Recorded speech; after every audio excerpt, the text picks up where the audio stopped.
அன்பு நண்பர்களுக்கு வணக்கம். உங்கள் லேபர் பட இயக்குனர் சத்யபதி. இந்தியன் 2 இந்த படம் இன்றைக்கி நம்ம பார்த்தோம். இந்த படம் பார்க்கும்போதே நமக்கு மைண்டில் வந்ததெல்லாம் இந்தியன் 1ஓட பாதிப்பு இதில் இருக்குமா? ஆனால் இந்த படம் பார்க்கும்போது நமக்கு அந்த பாதிப்பு என்னென்னா, ஷங்கர் அவர்கள் அவருடைய எடுத்த மொத்த சமூக படங்களின் தொகுப்பாகவே இந்தியன் 2வை செஞ்சிருக்கிறாருன்றது நமக்கு நல்லாவே தெரியுது. அதே சமயம் ஷங்கர் என்கிற ஒரு இயக்குனர் பிரம்மாண்டம், அந்த பிரம்மாண்டத்தை பிரம்மாண்டமாக செஞ்சுருக்காரா? இவ்வளோ பெரிய பட்ஜெட்டுக்கு உண்டான பிரம்மாண்டத்தை பிரம்மாண்டமாக காட்டியிருக்கிறாரா? அதனுடைய காட்சி அமைப்புகள், அதனுடைய செட் ஒர்க்கு, அதனுடைய சாங் மேக்கிங், அதனுடைய சீன் மேக்கிங், இந்த இவ்வளோ பெரிய பொருட்செலவுக்கு உண்டான கதையா? இதை எல்லாமே எந்த ஆங்கிளில் பார்த்தாலும் தனக்கு கொடுத்த வேலையை, தனக்கு கொடுத்த தயாரிப்பாளர்களின் பணத்தை, இவ்வளோ பெரிய பட்ஜெட்டை ஷங்கரால் மட்டும்தான் இவ்வளோ பிரம்மாண்டமாக எடுக்க முடியுதுன்றதில் எந்தவித மாற்று கருத்தும் கிடையாது. அவர் சொல்ல வந்த திரைக்கதையை, அவர் சொல்ல வந்த சமூக சிந்தனையை, அவருடைய ஓப்பனிங் ஒரு ஷாட்டே போதும். தூய்மை இந்தியான்னு ஓப்பன் பண்ணி அதுக்கப்புறமா அதுக்கு கீழே அந்த போஸ்ட் மரத்துக்கு கீழே ஒரு சீன் பண்ணியிருப்பார். அந்த சீனை இந்த படத்தை தூக்கி நிறுத்தும். இந்தியன் 2 நீங்கள் ஒரு சமூக பிரச்சனையை சொல்லும்போது எல்லாத்துக்கும் லாஜிக் பார்க்க முடியாது, சீன் வைக்க முடியாது, ஷார்ட் வைக்க முடியாது. சொன்ன கதை என்ன கதை? அந்த கதைக்கு உண்டான இந்த படம் அந்த பிரமிப்பில் இருக்குதான்னு பார்க்கணும். அழகாகவே இருக்குது. டெல்லி கணேஷ் ரொம்ப நாளைக்கு அப்புறம் அவருடைய போர்ஷன் வரும்போது பார்த்திங்கன்னா அதை நிமிர்ந்து நிற்கும். அந்த அளவுக்கு டெல்லி கணேஷோட கமல் சாரோடைய ஆக்டிங் பிரமாதமாக இருக்கும். அவரை சாங் பாடுறதெல்லாம் பார்த்திங்கன்னா ஷங்கரால் மட்டும்தான் இதை பண்ண முடியும்னு இருக்கும். அதே சமயம் சுஜாதா, பாலகுமாரன், இவங்கெல்லாம் மிகப்பெரிய எழுத்தாளர்கள், வசனகர்த்தாக்கள். இவர்கள் இல்லாத குறை இந்த படத்தில் இருக்கான்னு பார்த்தா 100% கிடையாது. வசனமே இந்த படத்துக்கு அவங்களுடைய ஈக்குவலான வசனங்கள் இந்த படத்தில் அழகாக பண்ணியிருக்காங்க. அதுவும் ஒரு படத்துக்கு மிகப்பெரிய பலம்.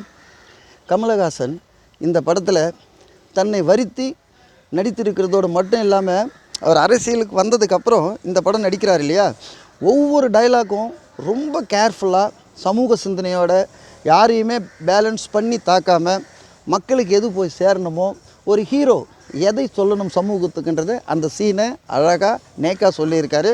அதே மாதிரி கமலை எப்படி சிங் பண்ணி ஆடியன்ஸுக்கு காட்டணும், ரசிகர்களுக்கு காட்டணுன்ற விஷயத்தை ஷங்கர் ரொம்ப அழகாகவே செஞ்சுருக்காருன்னு தான் சொல்ல முடியும். அடுத்த அனிருத் இசை, ஏஆர் ரகுமானின் இசைக்கு ஈக்குவலாகவே இந்த படத்தில் இருக்குது.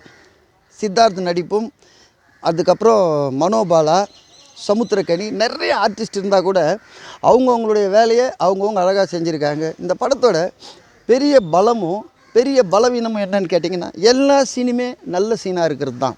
அதாவது ஒரு படத்துக்கு நல்ல சீனுங்களுக்கு இடையில் ஒரு ஃபீல் தேவை. அந்த ஃபீல் படத்தோட செகண்ட் ஹாஃபில் சூப்பராக இருக்கும், ஃபஸ்ட் ஹாஃபில் கொஞ்சம் முன்ன பின்ன இருக்கும். கமல் ஆக்டிங்க்கும் ஷங்கர் டைரக்ஷனுக்கும் நான் ஒரே ஒரு சீன் சொல்கிறேன். அந்த படத்தை பாருங்கள். சுடுகாட்டில் கமல் இருப்பார், அப்போ சித்தார்த்து இன்னும் எல்லாருமே நிற்பாங்க. அந்த இடத்துல கமல் சித்தார்த்தெலாம் கேள்வி கேட்ட முடிஞ்சவொடனே ஒரு சின்ன லுக் கொடுப்பார், லிப் மூமெண்ட்ஸ் மாதிரி. அதை கமலால் மட்டும்தான் பண்ண முடியும், ஷங்கரால் மட்டும்தான் அதுக்கேற்ற மாதிரி டைரெக்ஷன் பண்ண முடியும். எப்பவுமே இந்த மெச்சூரிட்டியானவர்கள் 2 பேருமே சேர்ந்து ஒரு படைப்பை படைக்கும்போது அது தரமான படைப்பாக இருக்குன்றதுல மாற்றுக்கிறது கிடையாது. ஒரு 10-20 சீன் வந்த சீனாகவே இருக்கலாம். உண்மை அதுதான். இப்போ தமிழ்நாட்டிலையும் சரி, இந்தியாவிலையும் சரி, எல்லாமே வந்த பிரச்சனைகள் தான். குப்பல்ற பிரச்சனை, லஞ்சம் வாங்குகிற பிரச்சனை, எஜுகேஷன் பிரச்சனை, சொத்து பிரச்சனை, லேண்டு பிரச்சனை, தங்க பிரச்சனை, எல்லா பிரச்சனைகளுமே தீர்வு என்னென்னா பணம். அதுக்கு தீர்வு என்னென்னா லஞ்சம். இந்த லஞ்சம் தான் எல்லா இடத்துலையும் இருக்கிற மிகப்பெரிய சக்தி. அதை தான் அவர் பண்ண முடியும். அதை அவர் ஒழுங்காக பண்ணியிருக்காரா? அதை பிரம்மாண்டமாக பண்ணியிருக்காரா? அதை 3 மணி நேரம் ரசிக்கிற தன்மையோடு பண்ணியிருக்காரான்னு பார்த்தீங்கன்னா, அது போர் அடிக்காத ஒரு என்டர்டைன்மெண்ட்டாக நல்லாவே பண்ணியிருக்காருன்னு சொல்லலாம். சில காட்சிகள் இறுதியில் கொஞ்சம் லென்த்தாக கமல் அந்த சைக்கிள் இதில் ஓடுறது, மெட்ரோ ட்ரெயினில் வர்றது பார்த்திங்கன்னா மேக்கிங்கே ரொம்ப நல்லாயிருக்கும். அது கொஞ்சம் இழுவையாக இருந்தாலும் தேர்ட் பார்ட்டுக்கு உண்டான லீடு கொடுக்கும்போது அது பிரம்மாண்டமாக தெரியும். கிளைமேக்ஸ் பாபி சின்ஹாவுடைய போர்ஷன் எக்ஸ்ட்ரானரியாக இருக்கும். பட் அது ஒரு சில கேரக்டருங்களை நினைவுபடுத்தினாலும் நமக்கு அது வெறுப்பிடிக்கலை.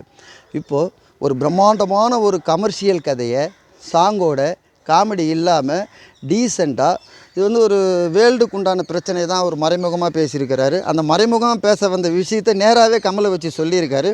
மொத்தத்தில் இது அரசியல் சார்ந்த படத்திட்ட மாற்று கருத்தே கிடையாது.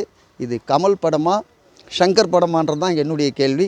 இந்த 2 கேள்விக்கும் நீங்கள் போய் தேட்டரில் பார்த்து நீங்கள் முடிவு பண்ணிக்கோங்க. இது கமல் படமா, ஷங்கர் படமா, எது எப்படி இருந்தாலும் இந்த படம் அரசியல் மாற்றத்தை மிகப்பெரிய ஒரு அனுபவத்தையும் மாற்றத்தையும் ஏற்படுத்தும் என்பதில் மாற்றமில்லை. அனைவரும் பார்க்க வேண்டிய ஒரு சமூக சிந்தனையுள்ள படம்தான் இந்தியன் 2. இதனுடைய லீடு இந்தியன் 3க்கு கொடுப்பாங்க. அதுவே இன்னும் சூப்பராக இருக்கும். நன்றி, வணக்கம்.